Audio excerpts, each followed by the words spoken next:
Përshëndetje shenja ujorit, kjo është panorama e interpretimit javor. Pas lutjes dhe meditimit, kartat i ndava në 4 sfera jetësore, të cilat janë gjendja juaj, familja, dashuria, puna dhe një prizë Oracle. Në gjendjen tuaj personale kemi kalorësi shkopinjve, kulla, kalorësi shpatave në të kundërt, 4 monedhat. Java për ju nis me kartën kalorësi shkopinjve, që nënkupton se mund ta nisni javën me dëshirën për të vepruar, për të ndryshuar diçka ose për të lëvizur shpejt drejt një qëllimi. Megjithatë, ky vrull mund të përballet me energjinë e kullës, e cila sjell një ndryshim të papritur, një zbulim ose një situatë që ju detyron të rishikoni planet tuaja. Edhe pse fillimisht mund të duket tronditse, kartat tregojnë se ky ndryshim ka gjasa të shemb vetëm atë që nuk kishte ose atë që nuk ka themele të forta. Kjo përvojë mund të ndikojë edhe në mënyrën se si ju komunikoni ose se si merrni vendimet. Kalorësi i shpatave në të kundërt tregon se mund të ndiheni të pavendosur, të frenoni fjalët tuaja ose të reagoni me nxitim nëse nuk i përpunoni emocionet që ka sjell ose që mund të sjell kulla. Pikërisht për këtë arsye shfaqet 4 monedhat, duke treguar se do të kërkoni të riktheni ndjenjën e sigurisë dhe kontrollit. Pra, pas tronditjes që mund të sjell kulla, kalorësi i shpatave në të kundërt tregon hezitim ose paqartësi, ndërsa 4 monedhat tregon se do të kërkoni siguri dhe stabilitet përpara se të hidhni hapin tjetër. Në tërësi, kjo javë mund të sjell një kthes të rëndësishme që me kalimin e ditëve do t'ju ndihmojë të kuptoni më qartë se çfarë meriton të mbetet në jetën tuaj dhe se çfarë duhet lënë pas. Kartat këshillojnë të mos keni frikë nga ndryshimet që ju nxjerrin nga ajo zona e rehatisë, sepse shpesh ato krijojnë hapësirë për progres. Kalojmë tek familja. Në familje kemi njeriu i varur, 9 kupat, 6 monedhat, dielli.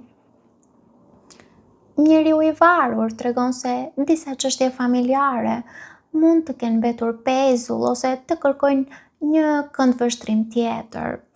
Në vend që të nxitoni për të gjetur një zgjidhje, kartat ju thonë të kuptoni më mirë arsyet e secilit në familje dhe të tregoni durim.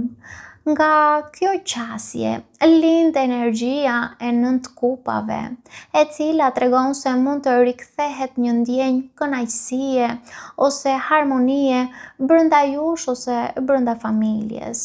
6 monedhat e përforcon këtë mesazh, duke treguar se mbështetja, mirëkuptimi dhe ndarja e përgjegjësive do të luajnë një rol të rëndësishëm gjatë kësaj jave. Sepse është normale kur secili jep dhe merr në mënyrë të drejtë, marrëdhëniet forcohen natyrshëm. Ky proces kurorëzohet dhe ndriçohet nga dielli, një kartë që sjell qartësi. Por gjithashtu unë do të shtoja se qartësia mund të mos shoqërohet gjithmonë nga gëzimi, në disa raste, jo gjithmonë. Por gjithsesi, gëzimi dhe afrimiteti janë energji që i përkasin kartës së diellit. Kartat tregojnë se edhe nëse disa situata kanë kërkuar kohë për t'u zgjidhur, rezultati mund të jetë shumë pozitiv nga sa ju e prisni. Pra mund të ketë lajme të mira, momente të bukura së bashku, ose thjesht ndjesinë se familja po gjen sërish ekuilibrin.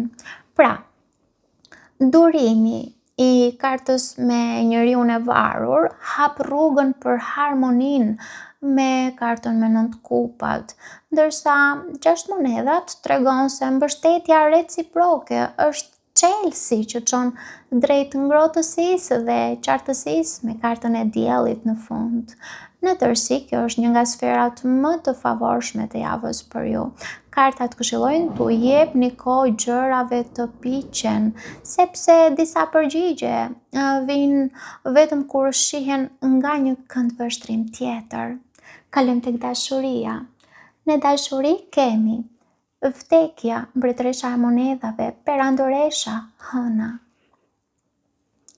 Vdekja tregon se në jetën sentimentale po mbyllet një cikël i rëndësishëm. Mund të lini pas një mënyrë të vjetër të menduarit, mund të lini pas një plagë emocionale, aktuale ose të kaluar, ose mund të lini pas një situatë që nuk ju lejon të ecni përpara. Kartat tregojnë se ky fund nuk është ndëshkim, por është një mundësi për transformim. Pas këtij ndryshimi shfaqet mbretëresha e monedhave, duke treguar se do të kërkoni më shumë siguri, do të kërkoni më shumë qëndrueshmëri dhe pjekuri në marrëdhëniet tuaja.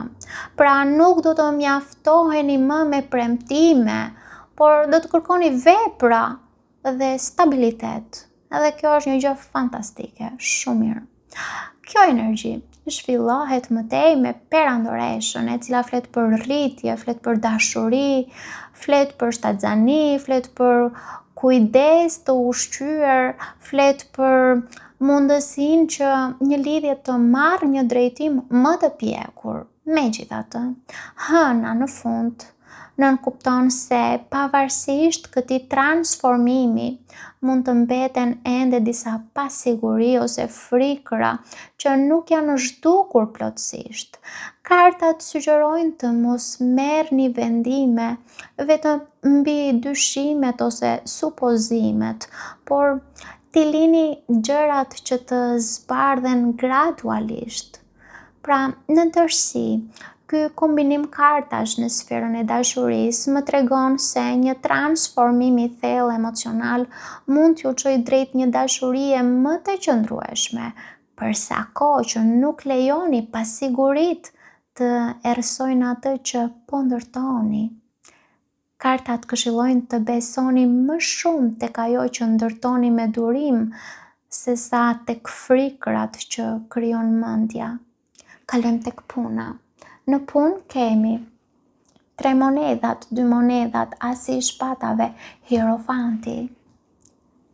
3 monedhat tregon se bashkëpunimi, puna në ekip dhe shkëmbimi i ideve do të jenë thelbësore gjatë kësaj jave.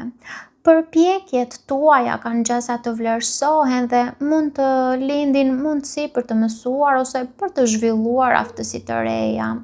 2 monedhat tregon se do t'ju duhet të balanconi disa përgjegjësi njëkohësisht.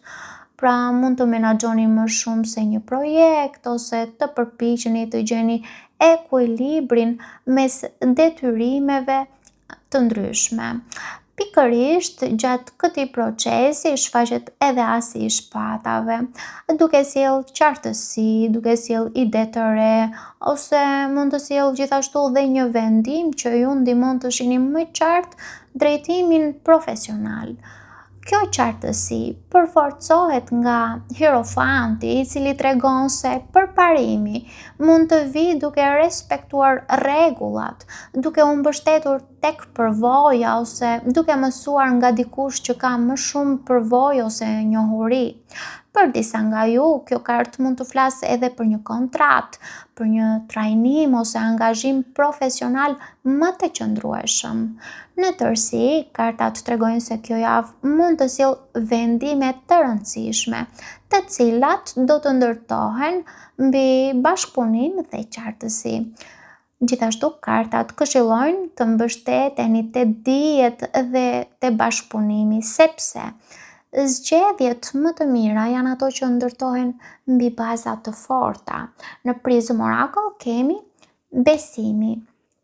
Besimi ju kujton se nuk mund ta kontrolloni çdo hap të rrugtimit tuaj. Kartat tregojnë se ndryshimet Transformimet dhe mundësitë që shfaqen këtë javë kërkojnë të besoni më shumë te vetja, te intuita dhe te procesi. Edhe kur nuk i shihni ende të gjitha përgjigjet, vazhdoni të ecni përpara me besim.